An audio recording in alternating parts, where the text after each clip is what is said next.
Hi, first graders. Today, we are going to practice retelling. And whenever we practice retelling, we're going to use our hand to help us. So this is called the 5-finger retell. And boys and girls, a retell is when you listen to a story and then you boys and girls tell what happens in the beginning, middle, and end of the story. And you talk about the characters and the setting. Okay? So, hold up your hand. All right. I want you to wiggle your thumb.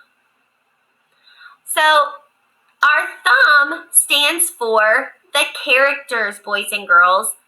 After you read or listen to a story, you boys and girls should be able to tell me about the characters. And remember, characters are the people or the animals that the story is about. Okay? So we got to know the characters. The next thing we have to remember when we are telling a story back is the setting. I want you to wiggle your next finger with me and say setting.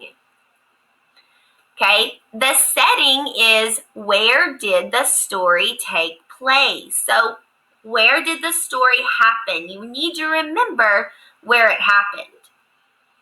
Okay, now wiggle your middle finger. The next part that you need to remember, boys and girls, is the beginning. Ask yourself what happened at the beginning of the story. Then your next finger, what happened in the middle of the story? And then your last finger, what happened at the end of the story? Okay, so you have 5 things that you need to remember when you're reading. Now, we're going to practice today with the boy who cried wolf. Okay? I want you boys and girls to listen as I read you this story. And then I'm going to practice my retelling.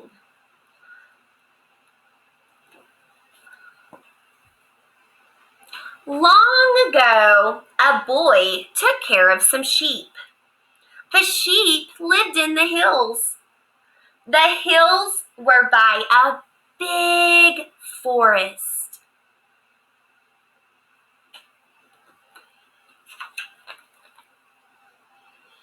Sometimes the boy got lonely. One morning, he made a plan. He would get people from the town to come and see him. He cried, "Wolf, wolf!"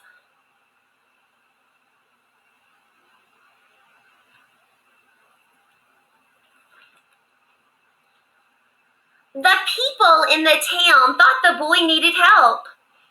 The people came running. The people didn't see a wolf when they got to the boy. "I was just having fun," said the boy. He was very happy with himself. The boy cried out again a few days later, "Wolf, wolf!" The people came to help him again. The boy laughed. The people didn't laugh. They were mad. A wolf did come out of the forest some days later.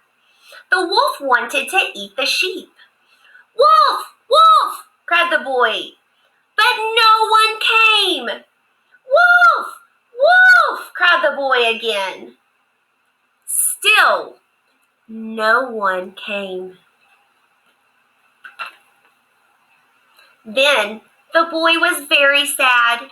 He knew the people would not come. The people didn't believe him now. And look what happened.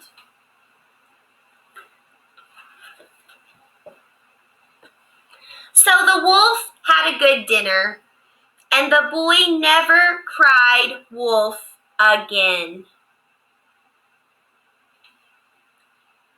All right, boys and girls. I want you guys to listen to my retell of The Boy Who Cried Wolf. I'm going to have my hand up to help me remember. The characters in the story, The Boy Who Cried Wolf, is the boy, the wolf, the sheep, and the townspeople. The setting takes place in a village and on the mountains where he's keeping his sheep.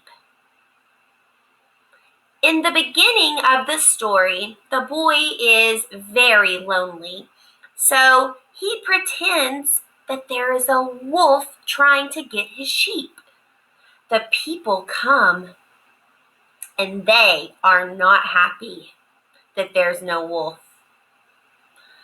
Then, in the middle of the story, the boy does it again. He cries wolf, and the village people run to help him, and there's no wolf. And now they're very angry. At the end of the story, The Boy Who Cried Wolf, a wolf actually does come out of the forest. The boy cries wolf. The boy yells that there's a wolf. And guess what? The village people didn't believe him, and they didn't come this time. So the wolf had a nice dinner and ate one of his sheep. And the boy was sad, and he never, ever, ever pretended that there was a wolf again. All right, guys. How was my retell? Awesome. Well, you boys and girls, y'all are going to get some great practice retelling stories. Thank you for listening to our lesson today. Great job.